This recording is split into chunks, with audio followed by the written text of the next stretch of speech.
केवलं ज्ञानमूर्तिं द्वन्द्वातीतं गगनसदृशं तत्त्वमस्यादिलक्ष्यम् एकं नित्यं विमलचलं सर्वधी साक्षिभूतं भावातीतं त्रिगुणरहितं सद्गुरुं त्वं नमामि।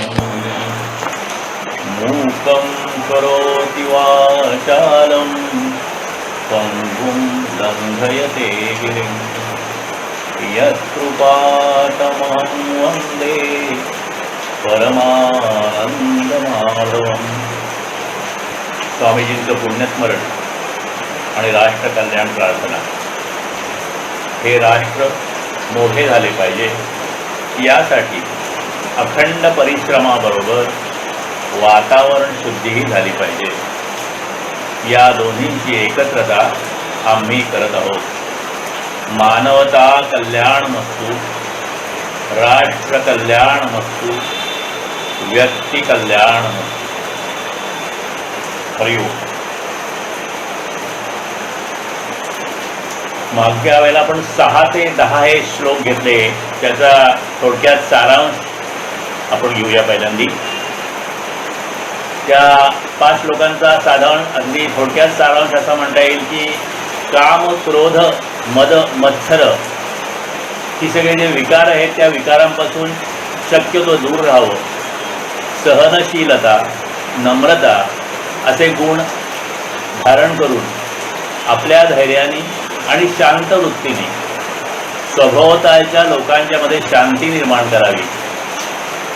इतरांसाठी आपला देह चंदनाप्रमाणे भिजवावा। इतरांना संतोष होईल असं वागावं, त्यांनी कीर्ती होईल। स्वार्थी अपेक्षा, इतरांकडून प्राप्तीची अपेक्षा आणि फक्त स्वतःचा विचार यात जर का आपला काळ गेला तर पाप जमा तर होतच, पण हे सगळे अपेक्षा पूर्ण झाल्याने अधिक दुःख होतं। आपल्याला होणारे जे दुःख प्रसंग असतात आयुष्यात, त्या प्रत्येक दुःख प्रसंगाबरोबर आपल्या प्रारब्धाचा हिशेब चुकता होत असतो। म्हणून दुःख हे सुख मानावं, शांत राहावं असं समर्थ सांगतात आणि म्हणतात की ही अवस्था जर आपल्याला सहज करता आली, सहजावस्था झाली, तर त्यामुळे आपल्याला विवेकपूर्ण आत्मदर्शन होईल। हा श्लोक 11 पासून सुरुवात करूया। श्रीराम श्लोक म्हणतो मी। जनी सर्वसुखी असा कोण आहे, विचारे मना तुची शोधून पाहे। मनात वाचिरे पूर्वसंचित केले, तया सारिखे भोगणे प्राप्त झाले। जनी सर्वसुखी असा कोण आहे। सर्वसुखी म्हणजे संपूर्ण सुखी। विचारे मना तुची शोधून पाहे। शोधून म्हणजे बारकाईने निरीक्षण करणं। मनात आचिरे पूर्वसंचित केलं। पूर्वसंचित म्हणजे साठवून ठेवलेलं पुण्यकर्म। आणि याचा सरळ अर्थ असा की मना तू स्वतःच विचारांचं सहाय्य घेऊन बारकाईने निरीक्षण कर आणि कोणी माणूस संपूर्ण सुखी आहे काय याचा शोध घे। प्रत्येक माणूस मागील जन्मामध्ये बरी वाईट कर्म करतो, त्याचे संस्कार साठलेले असतात आणि ह्या साठ्यानुसार या जन्मी त्याला सुख दुःख भोगावी लागतात। हा याचा सरळ अर्थ आहे। आणि आता आपण ह्या अर्थाचं थोडं अधिक विवरण बघूया। प्रत्यक्ष जीवनामध्ये आपल्याला जे अनुभव येतात त्यावर आपण शांतपणे विचार करून हे जीवन समजून घेणं आवश्यक आहे आणि साधकाला तरी जास्त आवश्यक आहे। आणि असा जर का विचार केला आणि असं जर का आपण जीवन समजून घेतलं तर मानवी जीवनातले जे बरेचसे प्रयत्न आहेत ते अपूर्ण आहेत हे जे सत्य आहे ते आपल्या लक्षात येतं. सामान्य माणसावर किंवा आपल्यावर जेव्हा दुःखाचा प्रसंग येतो तेव्हा आपल्याला जो एक प्रश्न पडतो तो हा की हे माझ्याच वाट्याला दुःख का आलं, हा प्रश्न आपल्या मनामध्ये निर्माण होतो. त्याच्यावर उत्तर असं की या जगात नियम आहेत, व्यवस्था आहे, न्याय आहे. म्हणून ह्या प्रश्नाचं उत्तर असं की आपण जी बरी वाईट कर्म करतो त्या कर्मांचं बरी वाईट परिणाम आपल्याला भोगावं लागतं. आणि ही जी कर्म करण्याची प्रक्रिया आहे ती निरंतर चालू असते आयुष्यभर. तसं मागील जन्मामध्ये पण काही कर्म असतात आणि असे सगळे जे मागचे संस्कार असतात ते साठत येतात आणि त्याला संचित असं म्हणतात. आता ह्या संचितातलं जे कुठले संस्कार असतात, जे फळ द्यायला तयार होतात, त्याप्रमाणे आपल्याला जन्म मिळतो. त्याप्रमाणे आपल्याला जन्म, घर, आपलं शरीर, ह्या सगळ्या गोष्टी त्याप्रमाणे आपल्याला मिळतात. आणि मग जन्मभर, जन्मापासून मरेपर्यंत जे आपलं पूर्वकर्म आहे त्याच्यात जसं प्रारब्ध आपल्या समोर येतं त्याप्रमाणे सुख आणि दुःख भोगायला लागतात. माणसाला विनाकारण दुःखाचे आघात आले तर ते विनाकारण नसून या कारणाने आलेले आहेत, पूर्वकर्माच्या कारणाने, प्रारब्धाच्या कारणाने आलेले आहेत. हे जर का विचार आपल्या मनात असतील तर आपण त्या दुःखात सुद्धा काही प्रमाणात शांत राहू शकतो. आता जगामध्ये काही लोक असतात ते जास्त सुखी दिसतात, काही लोक दुःखी दिसतात. हे इतरांना पण प्रत्येकाला वाटतं मीच दुःखी आहे. सुख पाहता जवा पाडे, दुःख पर्वता एवढं, असं प्रत्येकाला स्वतःच्या बाबतीत वाटतं. आणि कर्मविपाक सिद्धांत जो आपण आत्ता बघितला तो म्हणतो पेरलं ते उगवतं. जीवनात जे जे येतं ते आपल्या पूर्ण कर्माने येतं. आणि मग आपल्याला वाटतं सेलिब्रिटी आहेत, राजकारणी आहेत, धंदेवाईक आहेत, उद्योगपती आहेत, श्रीमंत लोक आहेत, पण हे आपल्याला ते वाटतात सुखी आहेत म्हणून, पण ते स्वतःच्या अपेक्षा पूर्तीसाठी कायम वाट बघत असतात. कारण कुठलाही माणूस कितीही जरी तो आपल्याला चांगला दिसला तरी त्या प्रत्येक माणसाला कायम सर्व गोष्टी मिळत नाहीत, सर्व काळ सर्व गोष्टी मिळत नाहीत. म्हणून आपल्याला वाटतं पण ही सेलिब्रिटी, राजकारणी वगैरे मंडळी काही सुखी नाही. जग जिंकणारा सिकंदर बादशाह देखील सुखी नव्हता, अशी त्या बादशाहाची गोष्ट आहे. प्रारब्ध, क्रियमाण आणि संचित ह्या संकल्पना अशा आहेत त्या ह्या श्लोकाच्या निमित्ताने आपण थोड्याशा बघूया. पूर्वजन्मानी किंवा जन्मजन्मांतरी केलेली चांगली वाईट कर्म साचलेली असतात. तो संचय म्हणजे संचित. त्या संचितापैकी ह्या जन्मात भोगण्याचा जो भाग असतो तो प्रारब्ध, आणि ते प्रारब्ध समोर आल्यानंतर आपल्या हातून जे होणारं कर्म असतं त्याला क्रियमाण म्हणतात. आता क्रियमाण जे आपण करतो ते आपण जितकं चांगलं बनवू तितकी चांगली भर संचितात पडून ते चांगलं होईल आणि मग पुढे आपलं प्रारब्ध चांगलं होईल. किंवा खरोखरच सत्कर्म झाली तर आपलं सगळं संचित नष्ट होऊन जन्ममरणापासून मुक्तही होता येईल. हा आहे मला लक्षात आहे, मी थांबतो. शाश्वत सुखाचा शोध संत स्वतः घेतात आणि स्वतः सुखिया होतात. ज्ञानदेव सुखिया झाला असं त्यांनी स्वतःच म्हटलेलं आहे.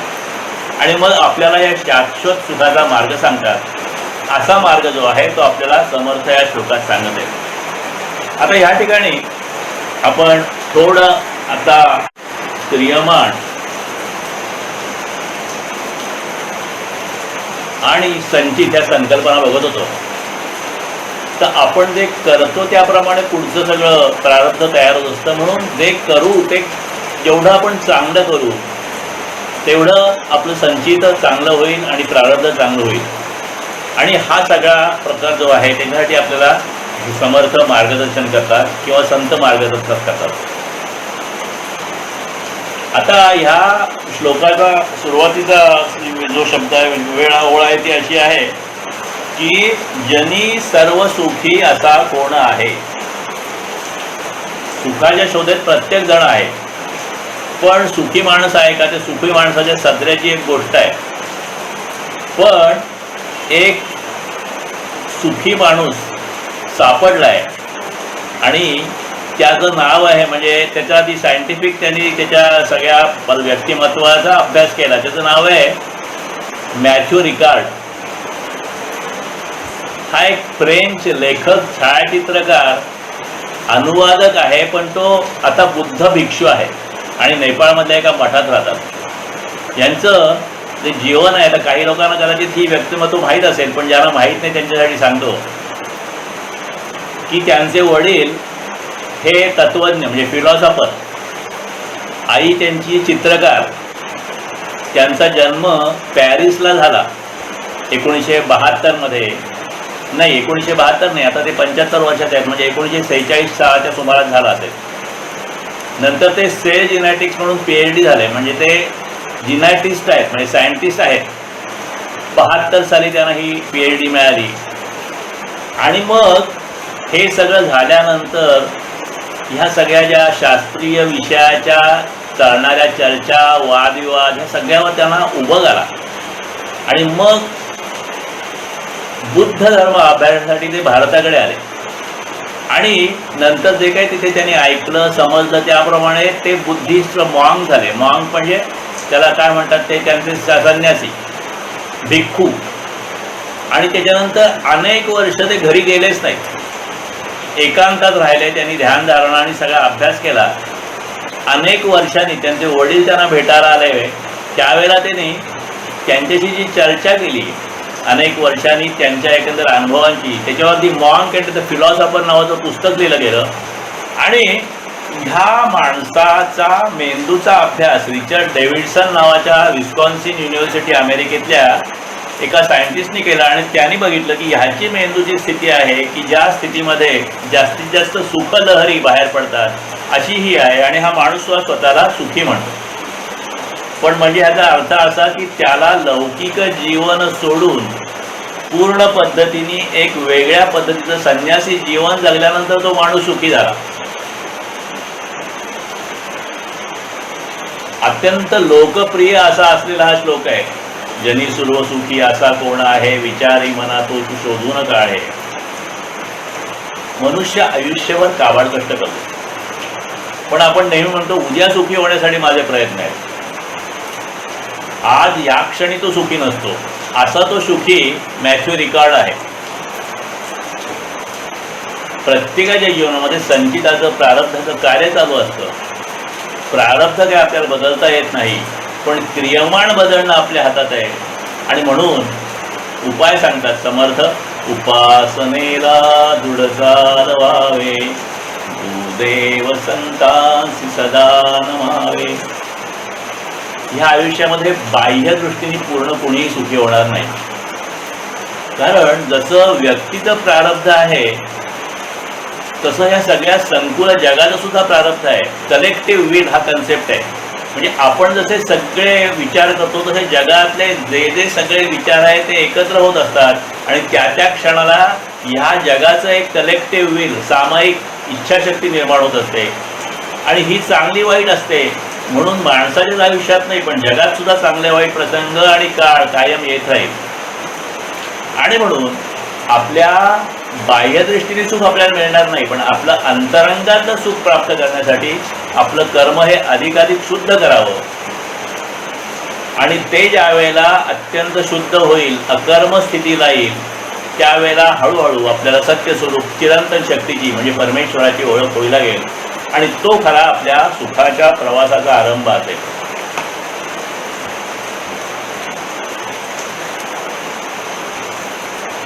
आता दुसऱ्याला नेहमी वाटत असतं, आपल्याला वाटतं की दुसरा सुखी आहे. इंजिनियरला वाटतं की आपला धंदा कटकटीचा आहे, आपल्याला सगळीकडे उन्हात फिरायला लागतं, त्यापेक्षा डॉक्टर बरा.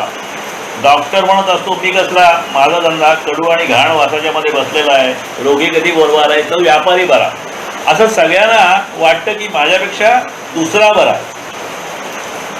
आणि त्या दुसऱ्याकडे गेलं तर त्याची तिसरीच कारणे असतात. म्हणून जगात सुखी आहे तरी कोण असा विचार केला तर कोणीच सुखी नाही. आणि तीच गोष्ट आपल्याला रामदास स्वामी ह्या पहिल्या 2 ओळीमध्ये बजावत आहेत. जनी सर्व सुखी असा कोण आहे, विचारे मना तू ती शोधून पाहे. आणि जे काही दुःख आहे ते पूर्व संस्काराचा भाग आहे असं आपल्याला त्या ठिकाणी ते समजून सांगतायत. आणि म्हणून चिंतन करा, विचार करा, आणि मग तुझं ते दुःख तर तुला शोधून काढता येईल किंवा त्याचं एक कारण तात्विक पद्धतीने तुला कळेल असं आपल्याला समर्थ या श्लोकामध्ये सांगतात. आणि ह्या ठिकाणी एक तुकारामांचा अभंग सुद्धा स्वामीजींनी त्यांच्या पुस्तकात दिलेला आहे. मनाचं अभंग रूप त्यांनी सांगितलेलं आहे. फजित खोर मना किती तुझं सांगो, नको कोणा लागो मागे मागे. स्नेहवादे दुःख जडलेसी अंगी, निष्ठुर हे जगी प्रेम सुख. निंदा स्तुती कोणी करो दया माया, न धरी चाड या सुख दुःखे. योगीराज कारे राहती वैसोनी, एकी आसनी याची गुणे. तुका म्हणे मना पाहे विचारून, होई कठीण वज्रायचे. तर ह्या ठिकाणी आपण साधारणतः पहिला जो 11वा श्लोक आहे त्याचं अर्थाचं विवरण पूर्ण केलं. आता श्लोक 12वा.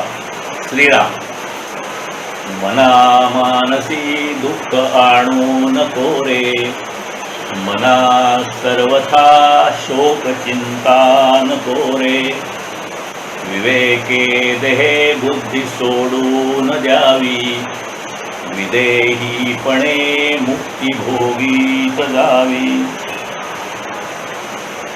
मना मानसी दुःख आणू नको रे, मना सर्वथा शोक चिंता नको रे. विवेके देहबुद्धी सोडून द्यावी. देहबुद्धी म्हणजे आपण बऱ्याच वेळा बघितलंय की मी देहाचा आहे किंवा मी म्हणजे देह आहे अशी जी घट्ट भावना असते त्याला देहबुद्धी असं म्हणतात. आणि विदेहीपणे मुक्ती सोडीत जावी. विदेह म्हणजे काय की मी देहातीत अवस्था आहे अशी जर का कल्पना केली तर विदेहीपणा म्हणतात त्याला. ज्या अवस्थेत देहाचा विसर पडलेला असतो आणि म्हणून देह असून नसल्यासारखा वाटतो. मी देहात आहे परंतु मला देहाची फार जाणीव राहिलेली नाहीये किंवा मी देहाला विसती विदेही पण. आणि मुक्ती म्हणजे देहाच्या बंधनातून सुटणं. तर ह्या श्लोकाचा सरळ अर्थ असा की मला अंतर्यामी दुःखाचं चिंतन करू नकोस. आत्मात्मविवेक वापरून देहबुद्धी क्षीण करून टाक आणि देहाचं भान झोपून स्वतंत्रपणे आनंदाचा भोग घे. जनावरांना आणि माणसांना कालाचं भान असतं, पण जनावरांना फक्त वर्तमानाचं भान असतं. तर माणसाला बघी भूत, वर्तमान आणि भविष्य असं त्रिविध भान असतं. जनावर पुढचा विचार नाही करत, मागचा विचार करत नाही, त्या वर्तमानात असतात. वर्तमानाचं चिंतन हे माणसाला नेहमी दुःख निर्माण करतं, कारण तो वर्तमानाचा जास्त विचार करण्यापेक्षा मागचा पुढचा जास्त विचार करत असतो. आपण जर का आपल्या जीवनाकडे किंचित तिर्हाईतपणे पाहिलं तर आपण शोक आणि चिंता करण्यामागे आपल्या मनाची शक्ती विनाकारण वाया घालवत अशी खात्री होईल. आणि अशी जसजशी खात्री होईल तसा आपल्याला फायदा होईल. पण आपण नाही जर का प्राप्त झाली तर आपण अशक्त होईल, मनाने अशक्त होऊ आणि मग आनंद भोगायला सुद्धा ते मन नालायक बनतं, कारण ते कायम दुःखातच असतं पुढच्या मागच्या विचारांच्या. देहाला मीपणाचं भान नसणं म्हणजे विदेहावस्था आहे. आणि उदाहरण दिलं आहे त्यांनी, सावत्राई मृत सवतीच्या लहान मुलाचं संगोपन जसं करतं, म्हणजे सावत्र आई आहे पण ज्या सवतीच्या मुलाचं संगोपन ती करते, तसं विदेह अवस्थेत राहणारा पुरुष आपल्या देहाला सांभाळतो. म्हणजे तो सांभाळतो परंतु त्याच्याशी फार आसक्त राहत नाही. हा देह माझा करा, पण देह म्हणजे काही मी नव्हे अशी त्याची बालंबाल खात्री असल्याने त्याचा आनंद जो असतो तो स्वतंत्र असतो आणि देहाच्या सुख दुःखावर तो अवलंबून नसतो. माणूस काय करतो, मागे घडलेल्या गोष्टी बऱ्याच वेळा आठवत बसतो वेळ मिळाला किंवा रिकामपणा आला की मागच्या गोष्टीचं चरवण सुरू होतं आणि त्यातल्या त्यात सुद्धा मागच्या ज्या गोष्टी आठवतात त्या गोष्टीमध्ये दुःखाच्या गोष्टीची आठवण जास्त काळ येते, सुखाच्या गोष्टी फार आठवत नाही. असं बऱ्याच वेळा बऱ्याच लोकांच्या बाबतीत होतं. मागील वाईट प्रसंगाबद्दल दुःख आणि मग कधी कधी पुढे येणाऱ्या काळाबद्दलची काळजी ह्याच्यामध्ये आपला मन बराच वेळ रेंगाळत असतं. आता भूतकाळात प्रत्येकाच्या हातून काही ना काहीतरी चुका घडलेल्या असतात. चुका घडल्या नाही असा माणूसच नाही. मग त्या घडलेल्या चुकांचा पश्चात्ताप करण्यापेक्षा त्या झालेल्या चुका मी पुढे करणार नाही हा निश्चय अशा वेळेला करावा आणि अशा सकारात्मक दृष्टीने प्रत्येक क्षण जगावा. आणि ह्या सगळ्या विवेकाच्या पार्श्वभूमीवर जर आपण प्रयत्न केले तर हळूहळू देहबुद्धी कमी होते, आत्मबुद्धीकडे किंवा विदेही स्थितीकडे वाटचाल सुरू होते आणि मग यथाकाल दीर्घ प्रयत्नांनी सुख दुःखापासून मुक्त स्थितीचा चिरकाल टिकणारा आनंद प्राप्त होतो. म्हणून सुखाचा जो मार्ग आहे तो या श्लोकात ते सांगतायत की आपण थोडं स्वतःपासून विलग व्हावं. आपल्या मनाचं संकल्प आणि विकल्पाचं स्वरूप असतं. To do or not to do. अर्जुनाचा जो प्रश्न निर्माण झाला की मला युद्ध करणार आहे, मग युद्ध करू का न करू? युद्ध केलं तर अमुक होईल, युद्ध न केलं तर असं होईल, मग मी युद्ध करू का नको? किंवा हॅमलेट नाटकामध्ये सुद्धा to do or not to do असा प्रत्येक वेळेला अनेक वेळा आपल्या मनामध्ये एक विचार येतो आणि तो विचार आपण प्रत्यक्षात आणायचं म्हटलं तर त्या शंका निर्माण होतात. कार्य करण्याचा विचार, नियोजन आणि ते सिद्धीसाठी कर्म करणं याला संकल्प म्हणतात. आता काम करताना किंवा कर्म करताना वेगळ्या वेगळ्या चिंता असतात, अडचणी असतात आणि एवढं सगळं चिंता अडचणींना पार करून कर्म पूर्ण झालं की त्यातून मग इच्छित फळ, उद्दिष्ट साध्य झालं का नाही याचं मूल्यांकन सुरू होतं आणि त्या मूल्यांकनातून सुख, समाधान, आनंद हे मिळापर्यंत की झालेलं इतर गोष्टींसाठी पुढचा संकल्प सुरू होतो. त्या संकल्प आधी हळूहळू आकारात येत जातो. म्हणजे कर्म करताना त्याच्या यशस्वीतेबद्दल शंका असतात, त्या सोडवणे हा सतत विचार असतो. म्हणजे एकीकडे कर्म आणि एकीकडे चिंता, म्हणजे चिंता हा सुद्धा कर्माचाच भाग असतो. कर्म करत असताना चिंता आणि कर्म पूर्ण झाल्यानंतर सुख किंवा दुःख किंवा खेद किंवा असमाधान हे मनाच्या संकल्प आणि विकल्पाचं स्वरूप आहे. अर्थात ह्या सगळ्या ज्या भावना आहेत त्या माणसाला अनादी काळापासून असल्यामुळे ह्या सुख दुःख भावना, संकल्प विकल्प ही स्थिती ही दूर करणं अवघड आहे हे आपण नक्की बघतो. म्हणून समर्थ सांगतायत की त्याला उपाय एकच आहे की मी देह आहे हा विचार सोडून द्या. देह आता मला मिळालेला आहे ह्या जन्मात, परंतु मी ह्या देहापेक्षा वेगळा आहे ही विदेही बुद्धी धारण करण्याचा प्रयत्न करा. काय होतं, माणूस आपलं प्रारब्ध बदलण्याचा किंवा वेगळ्या वेगळ्या संकल्पांचा, इच्छापूर्तीचा विचार करतो तेव्हा नकळतपणे हे मला करायचं आहे असं म्हणून तो स्वतःकडे कर्तेपणा घेतो आणि मग संकल्प विकल्पाच्या चक्रात तो अडकतो. पण प्रयत्न पूर्ण झाल्यानंतर त्या सगळ्या क्रियेपासून पूर्ण अलिप्त होऊन त्या सगळ्याचं कर्तेपण जर का भगवंताकडे दिलं, म्हणजे भगवंताच्या हातून हे सगळं होतंय हे नुसतं तांत्रिकदृष्ट्या नाही, हे मनाला पूर्ण पटलं, मान्य झालं, तर मग प्रत्येक कर्म पूर्ण झाल्यावर तो त्या कर्मापासून पूर्ण अलिप्त होतो. कारण मी माझ्याकडून जास्तीत जास्त चांगला प्रयत्न केला, जे परमेश्वराला होते ते मान्य झालं आणि आता माझा या कर्माशी संबंध सुटला, तो पूर्ण अलिप्त झाला. आणि मग अशा पद्धतीने प्रत्येक कर्मातून तो अलिप्त होऊन, त्या कर्मफळातून तो अलिप्त होऊन ते सगळं कर्मफळ परमेश्वराला समर्पण करून तो हळूहळू मुक्तीच्या मार्गावर चालू लागतो. ज्ञानेश्वरीमध्ये त्यांनी म्हटले 12व्या अध्यायामध्ये, माळीये जेऊ ते नेले तेऊ ते निवांतची गेले, तया पाणिया ऐसे केले होवा वेगा.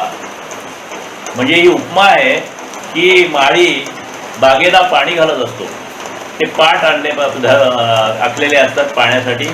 तर या पाण्यामध्ये पाटामध्ये पाणी सोडलं की ज्या दिशेला मिळेल त्या दिशेला ते वाहत राहतं.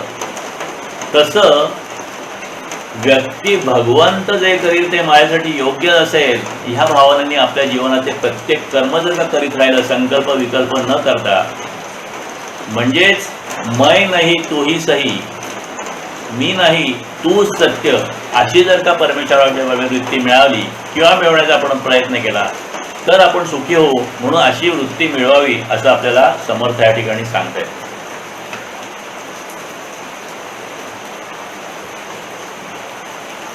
आता ह्या ठिकाणी मना मानसी दुःख आणू नको रे म्हटलेलं आहे.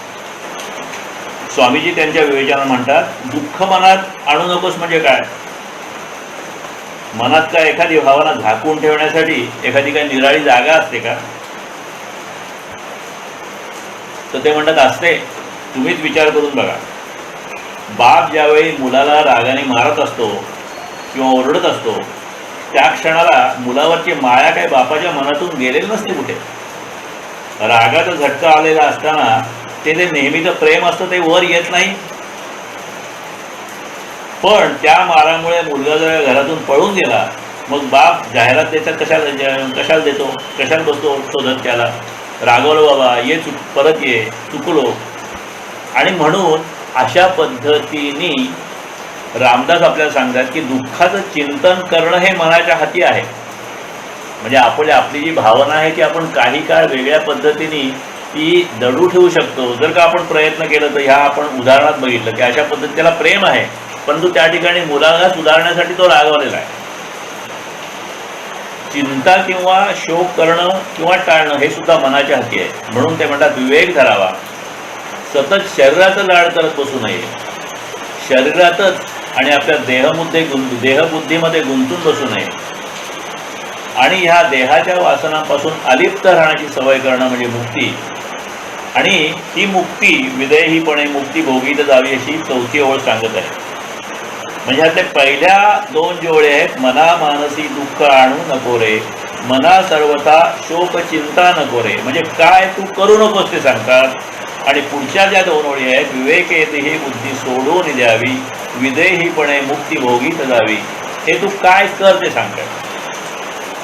तुकाराम महाराज म्हणतात, घेसी तरी घेई संतांची हे भेटी, आणिक ते गोष्टी नको मना, सर्व भावे त्याच देव भांडवल, आणिक ते बोल न बोलती, करीसील तो करी संतांचा सांगात, आणिक ते मात नको मना, बैससी तरी बैस संतांच मधी, आणिक ते बुद्धी नको मना, जासी तरी जाई संतांच्या गावा, होईल विसावा तेथे मना, तुका म्हणे संत सुखाचे सागर, मना निरंतर धणी घेई.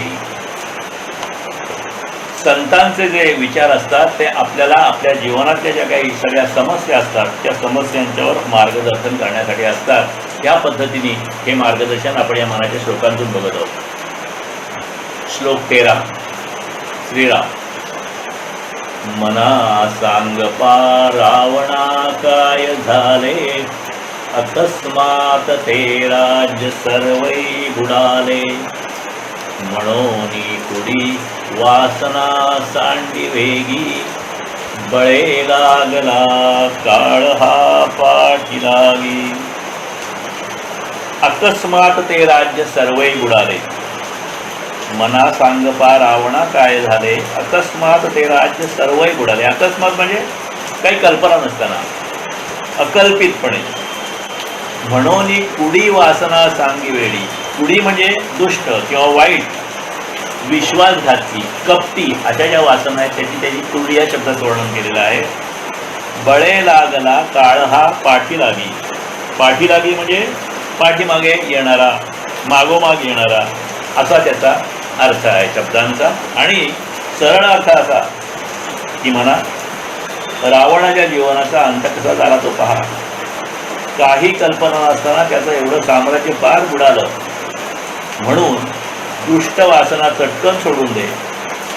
काळ हा नको म्हटलं तरी प्रत्येकाच्या मागे येतच आहे याची जाणीव ठेव. आज आपण जरी वैभव बघत असलो तरी उद्या ते तसंच टिकेल याची खात्री नाही. मग माणसाच्या काय आहे, काळ कसाही आला तरी आपली वासना चांगली ठेवणं हे माणसाच्या हातात आहे. पूर्वसंचित जसं असेल तसे माणूस वैभव भोगील आणि विपत्ती भोगील. पण देहाचे भोग देहाच्या माती मारून ते आपलं अंतःकरण, तो आपला अंतःकरण शुद्ध ठेवू शकेल. आणि देहभोगामध्ये अंतःकरण जास्त न गुंतवता त्या अंतःकरणात भगवंताचं सुद्धा स्मरण स्थिरावलं तर ते अंतःकरण शुद्ध होतो आणि भक्त हा असा नेहमी प्रयत्न करत असतो. हा जो श्लोक आहे आणि ह्याच्या पुढचे 4-5 श्लोक आहेत ते काळाचं महत्व सांगतायत. रावण महत्वाकांक्षी होता, शूर होता, पराक्रमी होता, खूप मोठं त्यांनी विजय मिळवले, महापराक्रमी झाला. पण त्याची वृत्ती आसुरी झाली, वृत्ती वाईट झाली, वृत्ती कुडी झाली आणि मग सगळं गमावून बसला. अपकीर्ती वाटायला आली.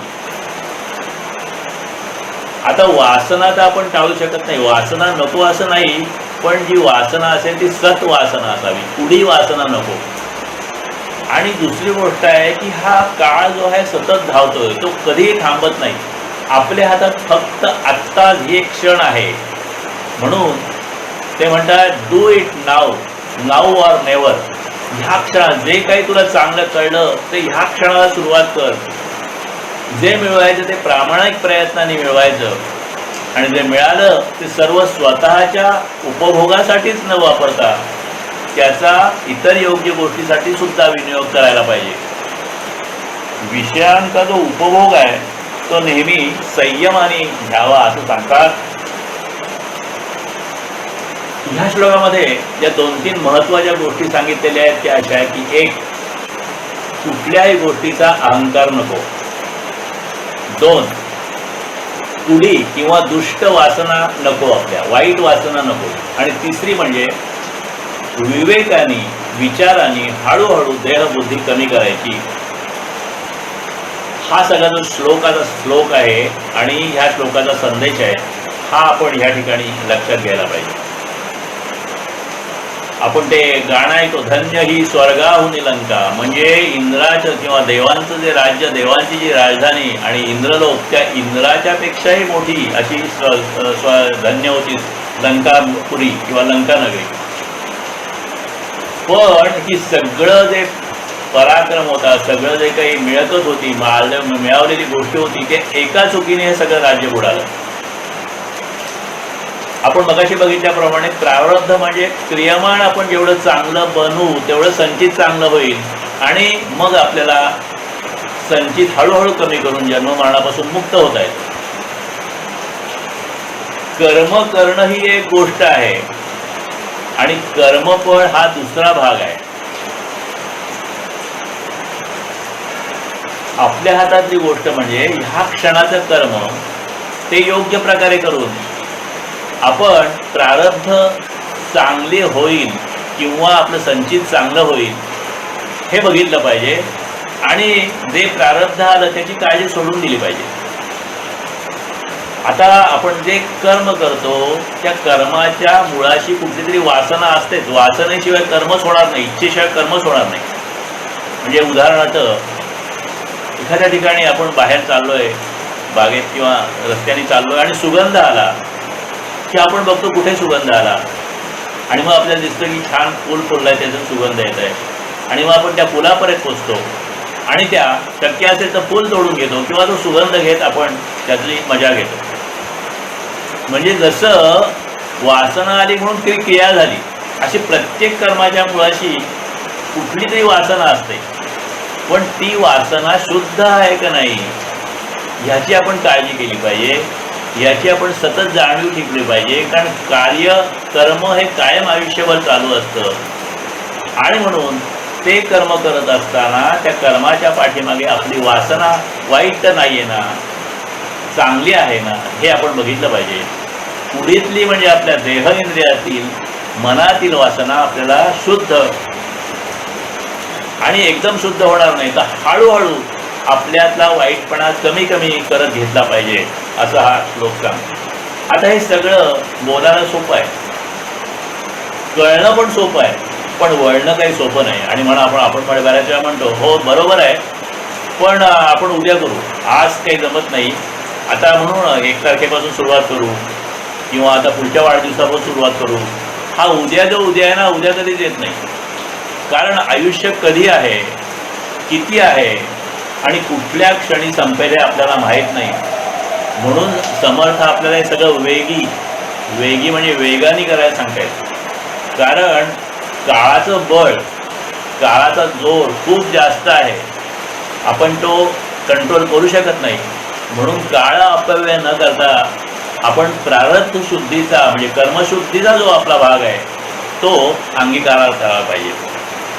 इथे आपण कथा बघूया. एक मोठा साधू होता आणि त्याचा एक अनेक वर्ष त्याच्याकडे येणारा अत्यंत निष्ठावान असा एक शिष्य होता. तो शिष्य पण वयस्कर होता आणि ह्या शिष्याचा मुलगा बॅरिस्टर झाला. जुन्या काळची गोष्ट आहे. त्याला चांगली नोकरी लागली, त्याचं लग्न झालं आणि ते जे नवपरिणित जोडपं होतं ते साधूच्या दर्शनासाठी आले. मग तिकडच्या गप्पा झाल्या, साधूंनी सगळी चौकशी केली त्याची आणि बोलता बोलता त्या मुलाने सांगितलं, महाराज मी माझा विमा उतरलाय, 1 कोटी रुपयाचा विमा उतरलाय मला. मग त्यावर साधू म्हणाला, अरे तुझं वय तर अजून लहान आहे, इतक्या लवकर विमा कशाला उतरवला बरं? त्यावर तो मुलगा म्हणाला, महाराज आयुष्याचा काय नेम सांगावा, मदत काही कमी जास्त झालं तर माझ्या पत्नीला कष्ट पडू नये हा माझा हेतू आहे. त्या तरुण हुशार मुलाचं बोलणं ऐकून साधू मनापासून म्हणाला, बरोबर आहे बाळ, तुझं म्हणणं खरं आहे. माणसाचा भरोसा अजिबात नाही, म्हणून तो रोज ईश्वराचं नामस्मरण करत जा. मुलगा म्हणाला, नामस्मरण करायला अजून वेळ आहे, ते म्हातारपणी करू. मुलाचं हे बोलणं ऐकून साधूला मनापासून हसू आलं, पण तो पुढे काही बोलला नाही, चूप बसला. तर अशा पद्धतीने आपण म्हणतो की आपण हे सगळं नंतर करू, पण हे वेगी करायला पाहिजे, कारण काळ आपल्या पाठीमागे लागलेला आहे.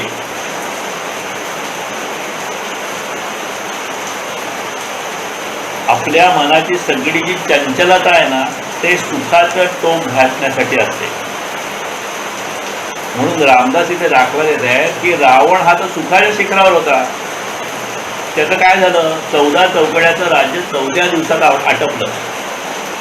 सर्व सम्राट रावणाची, पराक्रमी रावणाची ही कथा, तर शूद्र मानवाने आधीच सावध झालं पाहिजे आणि काळाचा एक बळी घेण्यापूर्वी सगळी काळजी घेतली पाहिजे. आता आणखीन एक सत्य जे आहे ते आपल्याला स्वामीजी इथे सांगतायत की राम रावण युद्धामध्ये एकमेकाची गाठ पडेपर्यंत बहुतांशी रामाला कधी सरळ सुख किंवा जय मिळालं नाही. रामाचं सगळं दुःख आयुष्य तिथपर्यंत सगळ्या कष्टात आणि वेगळ्या काय म्हणतात त्याच्या संकटाचा सामना करण्यात गेला होता. पण रामाची गाठपर्यंत रावणाला कधी फारसं दुःख किंवा पराभव याचा अनुभव नव्हता आला. रावणाकडे चांगलं 14 चौकड्यांचं राज्य होतं, मंदोदरीसारखी पतिव्रता सुंदर पत्नी होती, इंद्रजितासारखा शूर आणि तत्पर मुलगा होता, अफाट आणि आज्ञाधारक सेना दिमतीला होती, वाटेल ते रूप बदलता यावं अशी विलक्षण शक्ती त्याला होती, त्याच्याकडे काहीही कमी नव्हतं. पण रामाची गोष्ट पहा, लहानपणी राक्षसांच्या पासून संरक्षण देण्यासाठी लढण्याच्या निमित्ताने त्याला ऋषींच्या कामासाठी वनात जायला लागलं. सीता मिळाली, पण लगेच हक्काचं सिंहासन त्याचं गेलं आणि पुन्हा वनवास नशिबाला आला. आणि वनवास पाहावा तर तिथे सुद्धा त्याच्याच पत्नीला सीतेने रावणाने पळवण्यात यश मिळवलं. अशी अनेक दुःख रामासमोर होती. रावण सुखी होता, पण शेवटी कोण टिकला इतिहासामध्ये, तर ते आपल्या कर्तव्याने राम टिकलेला आहे. अशा पद्धतीने काय केलं असता काय होईल हे सांगतायत या श्लोकाच्या निमित्ताने रावणाच्या मोठ्या साम्राज्याचं उदाहरण घेऊन समर्थ आपल्याला. श्लोक 14. श्रीराम.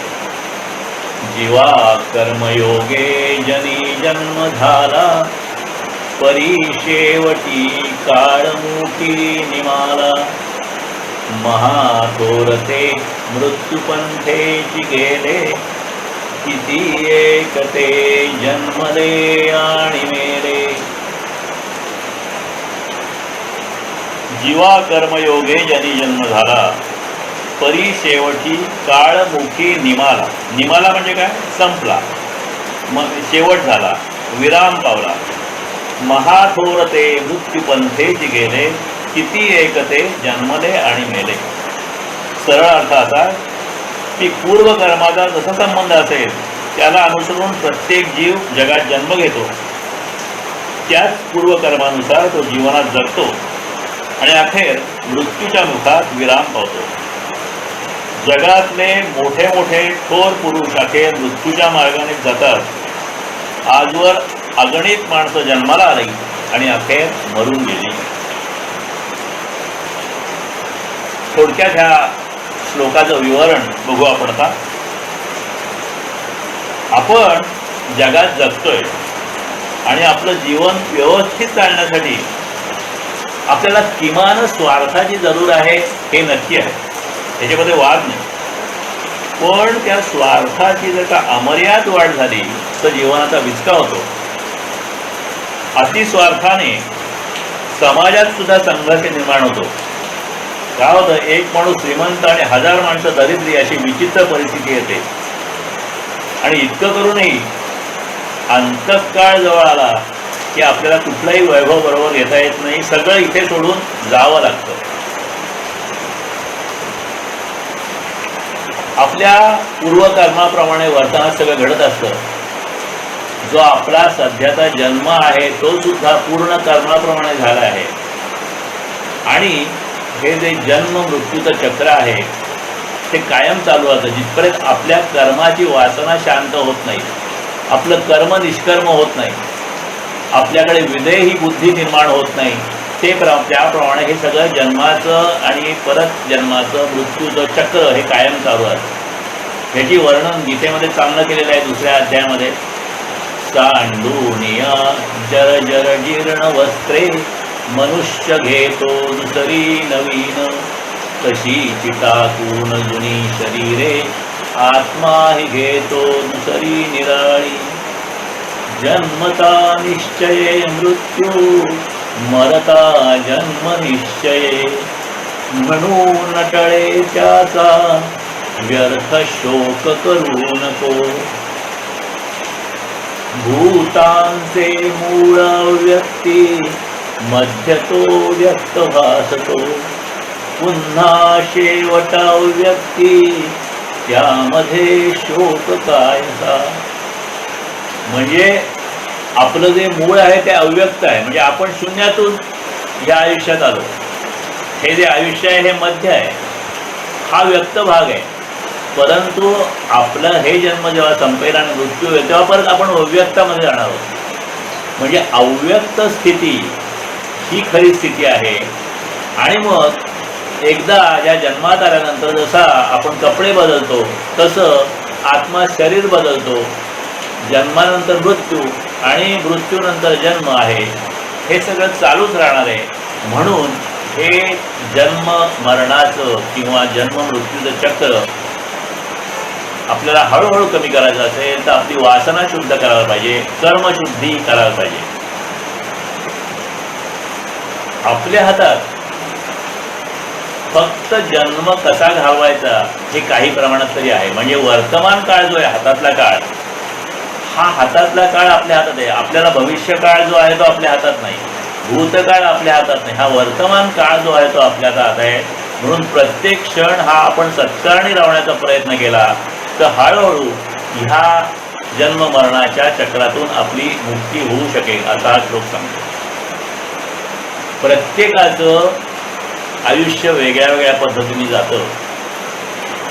एकाच हॉस्पिटलमध्ये एकाच वेळी जन्मलेल्या 2 मुलांचं, म्हणजे वेळ आहे, जागा एक आहे, वेळ एक आहे, त्या 2 मुलांचा जन्म आलेला आहे, परंतु त्यांची पत्रिका आणि त्यांचं आयुष्य सगळं वेगळ्या वेगळ्या पद्धतीने घडतं.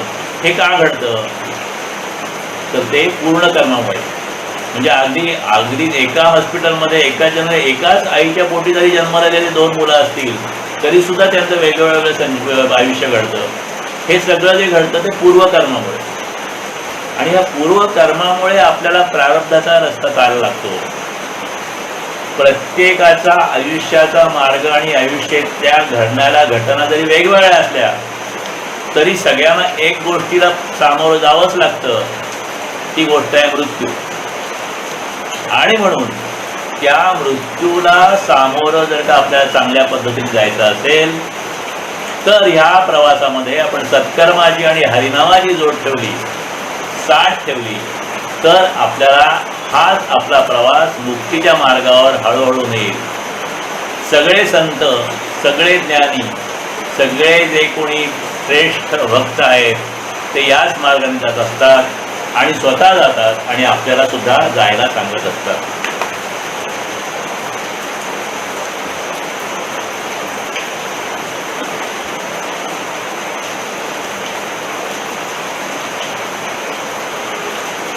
आपण आयुष्यामध्ये अनेक गोष्टी करत असतो. रोज गोष्ट करतो ती म्हणजे आपण काय ना काहीतरी अन्न खात असतो रोज आणि काय ना काहीतरी प्रयत्न करत असतो. आता हे खाल्लेले अन्न आणि केलेले प्रयत्न वाया केव्हा जातात? तर त्याचा उत्तर असं आहे, स्वामीजी सांगतात आपल्याला की ह्या सगळ्या प्रयत्नापासून मिळालेल्या शक्तीचा जर का आपण गर्व धरला तर ते सगळं वाया जातं. मग माणसानं जर असं ज्ञान करून घेतलं की मी जन्माला आलोय तो माझ्या काही कर्माने, शेवटी या जन्मात सुद्धा मी मरणारच आहे, माझ्यापेक्षा मोठे मोठे लोक आले ते सुद्धा मरण टाळू शकले नाहीत, तर मी तरी कसं टाळू शकणार? ही जी वस्तुस्थिती आहे त्या वस्तुस्थितीची जागृती मनात मी बाळगीन आणि मग माझं हळूहळू कर्म शुद्ध होईल आणि मग पुढे माझ्या हातून वाईट कर्म घडण्याचं प्रमाण कमी होईल आणि अशा पद्धतीने मनाला शांती मिळेल. कर्म, ज्ञान आणि त्या ज्ञानापासून शांती, ही सुरुवात जी आहे ही सुरुवात ह्या 14व्या श्लोकापासून आपल्याला स्वामीजी करून दाखवत आहेत. श्लोक 15. श्रीराम.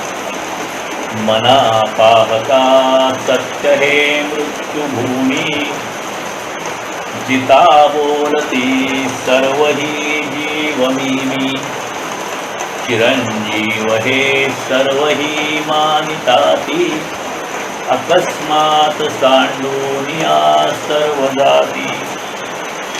मना पाहता सत्य हे मृत्युभूमी. मृत्युभूमी म्हणजे मृत्यूलोक, मृत्यूस्थान. जिता बोलती सर्वही जीवमेमी. जिता म्हणजे जिवंत असताना. चिरंजीव हे सर्वही मानिताती, अकस्मात सांडोनिया सर्व जाती. अकस्मात म्हणजे अचानकपणे. सरळ अर्थ असा, म्हणा खरोखर पाहिलं तर या जगाला मृत्यूलोक म्हणतात, पण माणूस जिवंत असताना मृत्यूला विसरतो आणि मोठ्या मीपणाने वागतो, अहंकाराने वागतो. कारण प्रत्येकजण स्वतःला चिरंजीव समजतो, पण मृत्यूची झडप आली म्हणजे माणसाला अकल्पितपणे सर्व काही टाकून जावे लागते. मगाशी आपण म्हटलं की हे पुढचे जे मागचे 2-3 आणि हे अजून 1-2 पुढचे श्लोक जे आहेत ते काळाबद्दल बोलत आहेत, मृत्यूबद्दल बोलत आहेत आणि ते आपण ह्या श्लोकाच्या माध्यमातून, ह्या 15व्या श्लोकाच्या माध्यमातून अधिक समजून घेतो. मगाशी म्हटल्याप्रमाणे जन्म येण्यापूर्वी जीव अव्यक्त असतो, मेल्यानंतर तो पुन्हा अव्यक्तच नाहीसा होतो. ज्याच्यावरून अव्यक्त दिशा ही जीवाची स्वाभाविक अवस्था आहे असं दिसतं. म्हणजे हा जन्म किंवा आयुष्य ही स्वाभाविक अवस्था नाहीये, तर अव्यक्त म्हणजे आपण नसणं ही स्वाभाविक अवस्था आहे. मृत्यू म्हणजे अव्यक्तात प्रवेश करण्याचं नैसर्गिक राजद्वार आहे. पण सगळ्यात गूढ गोष्ट अशी आहे की आपल्याला एक दिवस जायचं आहे याची सगळ्यांना खात्री असून सुद्धा केव्हा, कुठे आणि कसं जायचं आहे हे मोठ्यानं सुद्धा कळत नाही. फक्त जे भगवत भक्त असतात, जे साधनेची पराकाष्ठा करतात, त्यांना आपल्याला म्हणजे त्यांना आपला मृत्यू समय कळतो, अंतसमय समजतो. मृत्यूच्या इतकी निश्चित घटना नाही आणि मृत्यू इतकं दुसरं काही आपण विसरत पण नाही. म्हणजे जी गोष्ट निश्चित आहे ती आपण नेहमी विसरत असतो. हा एक चमत्कारिक विरोधाभास आहे माणसाच्या आयुष्यातला. मृत्यूचा विसर पडल्याने माणूस मोठ्या मीपणाने वागतो हे तर खरंच. इतकंच नाही पण प्रत्येकजण स्वतःला चिरंजीव समजतो. आणि म्हणून ते असं म्हणतात की अव्यक्त स्थिती किंवा आपण नसणं हेच प्रकृती आहे आणि जीवन आहे ते एक प्रकारचं विकृती म्हणताय. अशी उक्ती आहे अध्यात्मामधली. मी अहंकार हा आपल्या सगळ्यांच्या जीवनाला ग्रासून राहिलेला आहे आणि आपण स्वतःला चिरंजीव मानतो. अकस्मात हे सगळं शरीर सोडून जायला लागतं आणि समर्थ आपल्याला जागृत करून ह्या सत्याकडे बोट दाखवत आहेत आणि सांगतायत की जाण्या अगोदर काय करावं, कसं करावं हे आपल्याला ते सुचवत आहेत. मी जाता राहील कार्य काय, जन पळभर म्हणतील हाय हाय. सखे सोय रे डोळे पुसतील, पुन्हा आपल्या कामी लागतील. हसतील बसतील उठून खिदळतील, मी जाता त्यांचे काय जाय. ही आपल्याला भारतांबेंची कविता माहिती आहे. तरी आपण त्या जगामध्ये गुंतलेलो असतो. आपण जाण्याची तयारीच करत नाही. एखाद्या सहलीला जायचं असेल तर ती सहल चांगली होण्यासाठी आपण त्याचा किती विचार करतो, प्लॅनिंग करतो, तयारी करतो, 4-4, 8-8 दिवस बॅगा भरत राहतो. आता ज्या घरात आपल्याला राहायचं आहे अनेक वर्ष, ते घर बांधताना त्यातला आपला जो राहणं आहे, निवास आहे, ते कसं चांगलं व्हावं याच्यासाठी बारकाईने सगळं ठरवतो. त्या सगळ्या ठरवलेल्या गोष्टी अंमलात आणतो. पण जी शेवटची अटळ यात्रा आहे, अटळ प्रवास आहे, ज्या ठिकाणी आपल्याला जीवनाच्या अखेरी जावं लागणार आहे, त्या क्षणाची मात्र तयारी करत नाही, कारण आपण स्वतःला चिरंजीव मानतो. पण ही महायात्रा कधी अकस्मात आपल्या दारी उभी राहून आपल्याला निघण्याची आज्ञा करील हे आपल्याला माहीत नाही. तो आपला जो अंतिम प्रवास आहे, ती जी यात्रा आहे ती चांगली व्हावी असं आपल्याला वाटत असेल तर आपण या अज्ञात पण अटळ क्षणासाठी जीवनात सतत तयारी केली पाहिजे. हे जे सत्य आहे ते समर्थ आपल्या कानात सांगत आहे.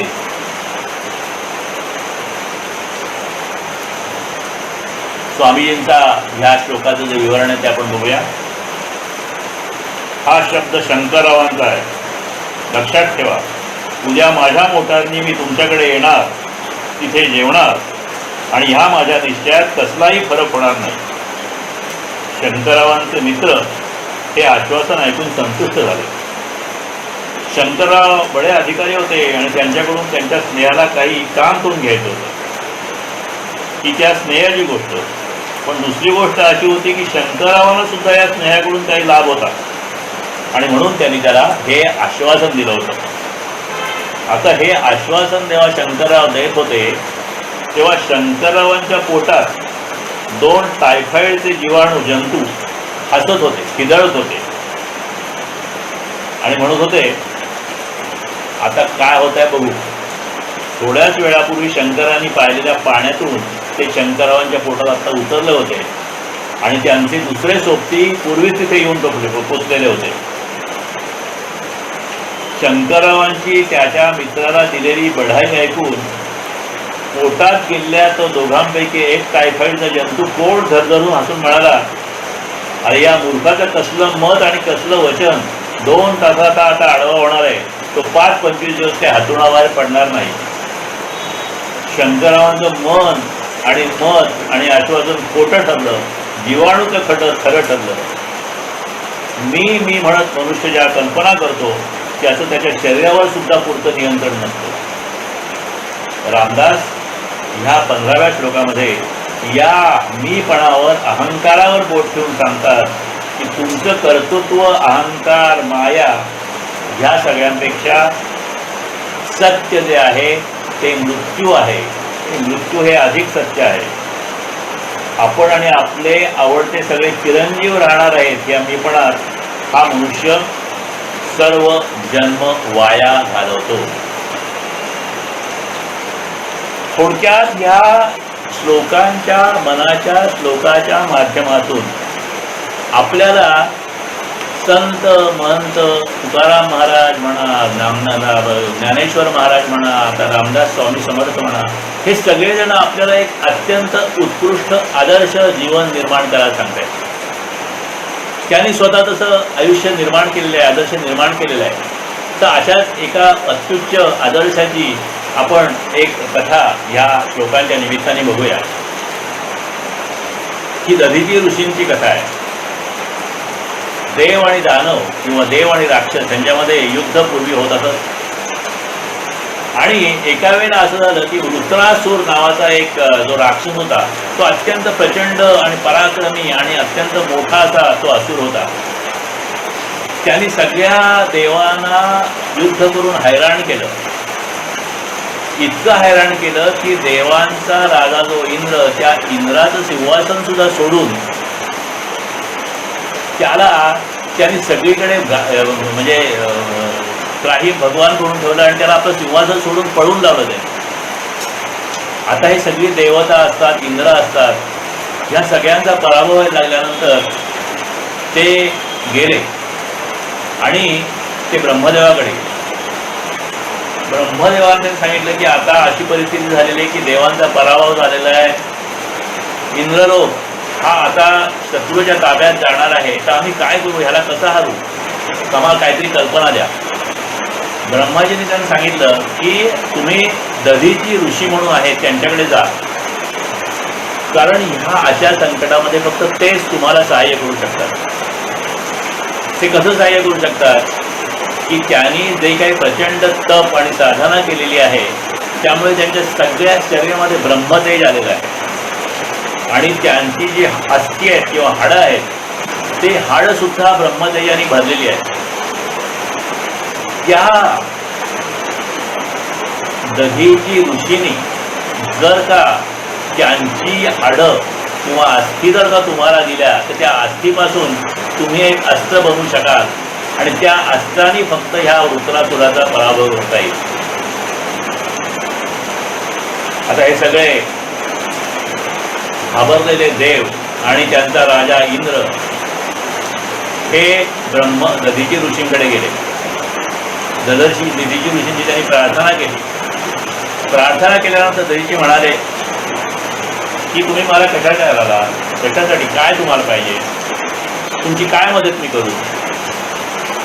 तर सगळी हकीकत इंद्राने त्यांना सांगितली आणि त्यांनी सांगितलं की तुमच्या जर का आम्हाला अस्थी किंवा हाडं मिळाली तर आम्हाला त्या हाडापासून एक शस्त्र करता येईल आणि त्या शस्त्रानेच फक्त ह्याचा आम्हाला वध करता येईल आणि आम्हाला ब्रह्मदेवानं सांगितलं म्हणून आम्ही तुमच्याकडे आलेलो आहोत आणि आपण जर का आमची मदत केली तर आम्हाला खूप मोठी गोष्ट होणार आहे.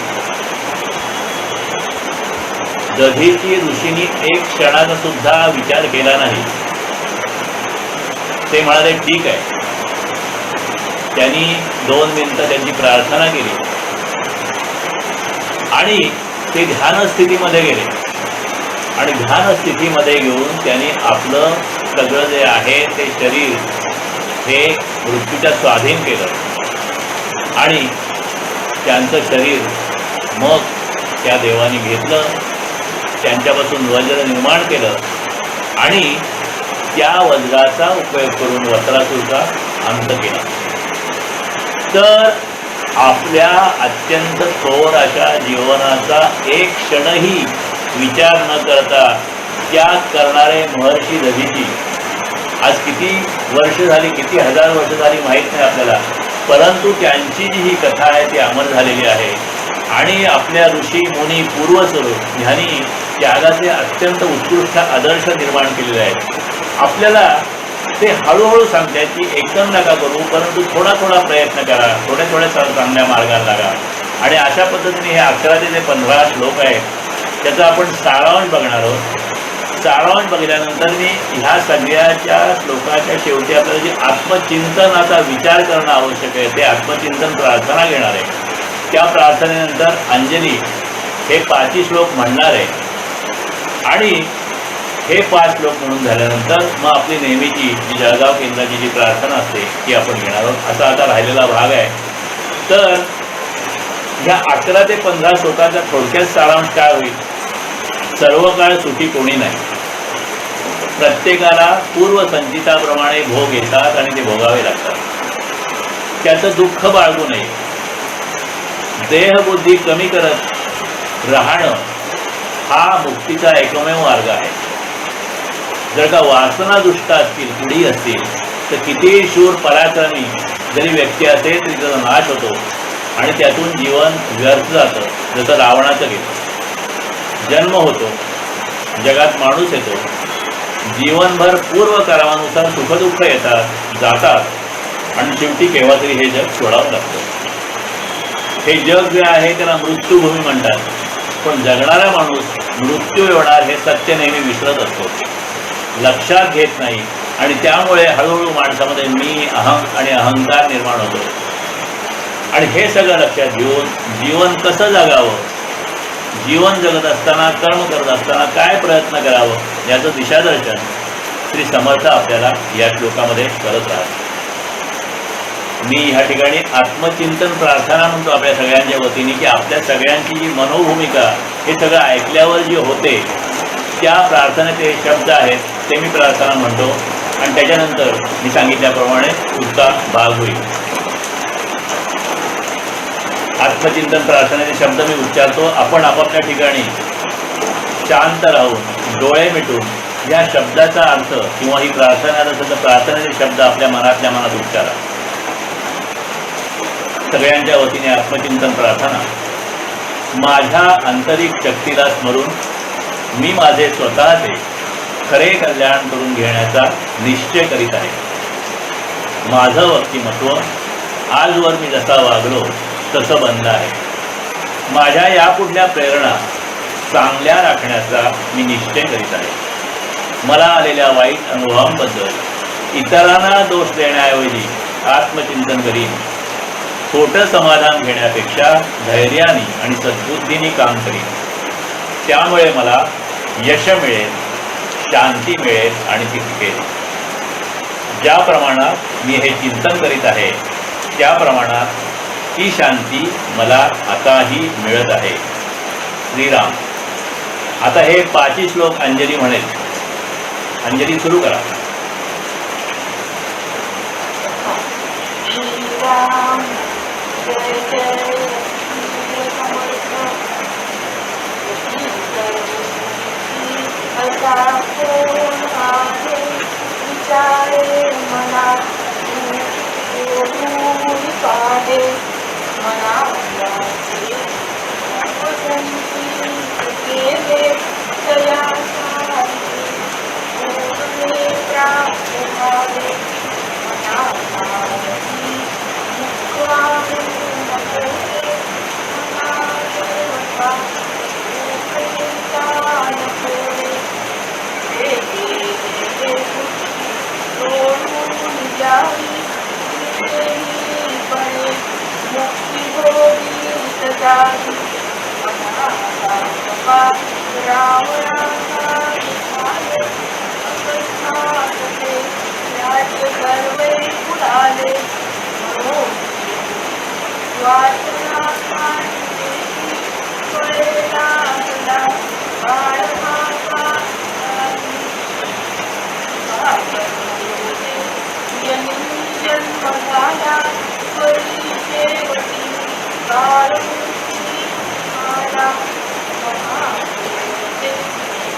काही स्वास्थ्य प्रार्थना घ्या.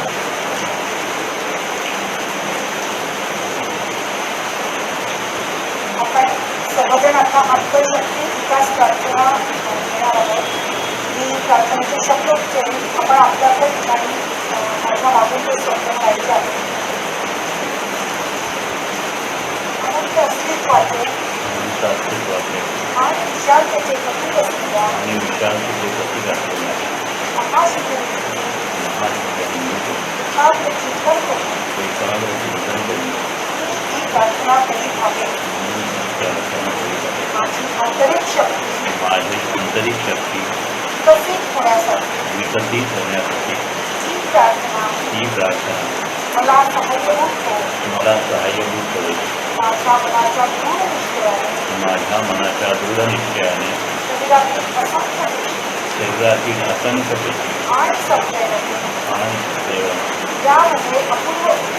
यामध्ये अपूर्व ऊर्जा निर्माण होऊ शकते. मानसिक धैर्य, शांती आणि ज्ञानपूर्ण निष्ठा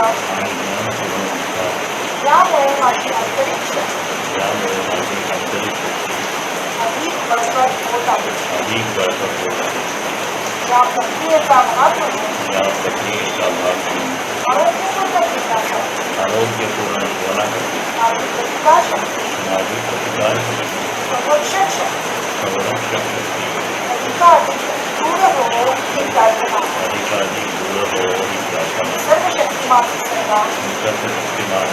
माझ्या जीवनाला एकूण शांतीचे ज्ञान सत्कर्म आणि सर्व कल्याणाचा संकल्प यांची जोड कायम या ज्ञानशुद्ध प्रयत्नाने माझे कुटुंबाचे समाजाचे राष्ट्राचे आणि मानवतेचे कल्याण हो ही प्रार्थना.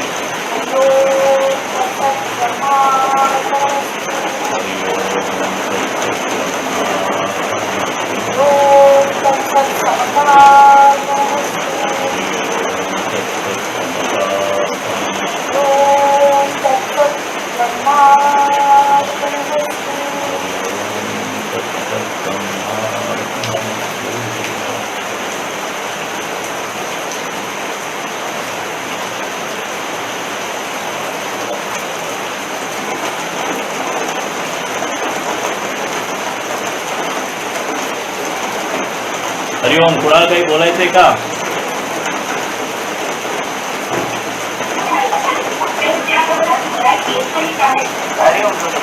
बोला सनय बोला. हा हो हो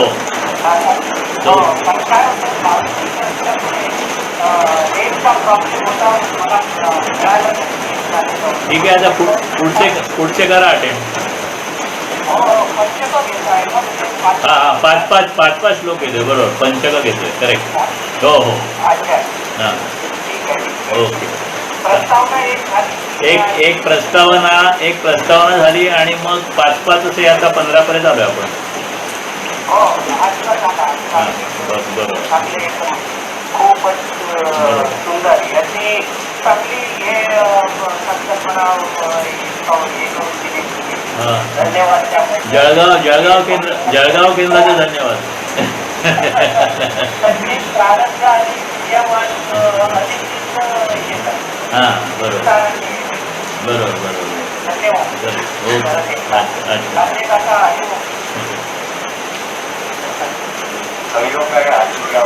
बोला आशिष बोला. मागच्या प्रस्तावनेच्या पाठाला होतो. मागच्या 2 पाठासाठी होतं प्रत्यक्षात. बरोबर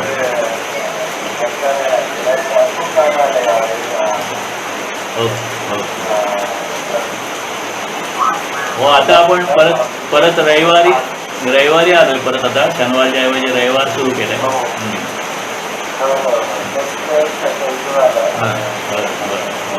बरोबर. आजचे रेफरन्सेस तुम्ही छान केलंय.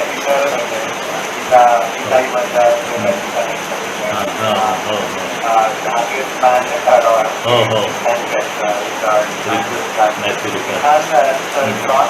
चांगलं केलं.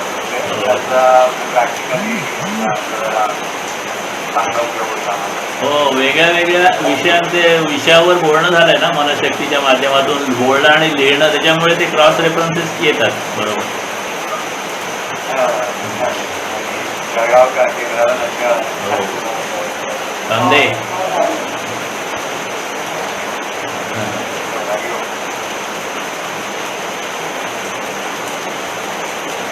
चला ठीक आहे, मग लॉगआउट करायचं.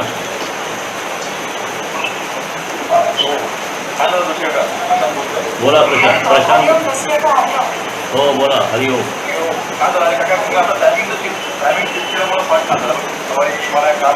बर बर बर बर हो चालेल. ओके. हां, कोणाला बोलायचं आहे का आता बंद करू? हॅलो.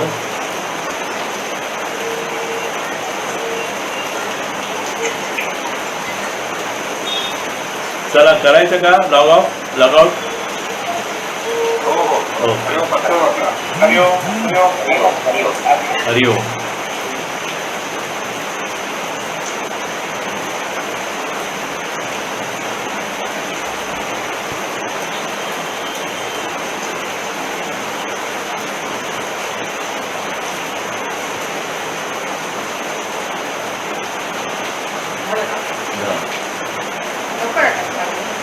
जरा मी लवकर घेतलं कारण फार लांब.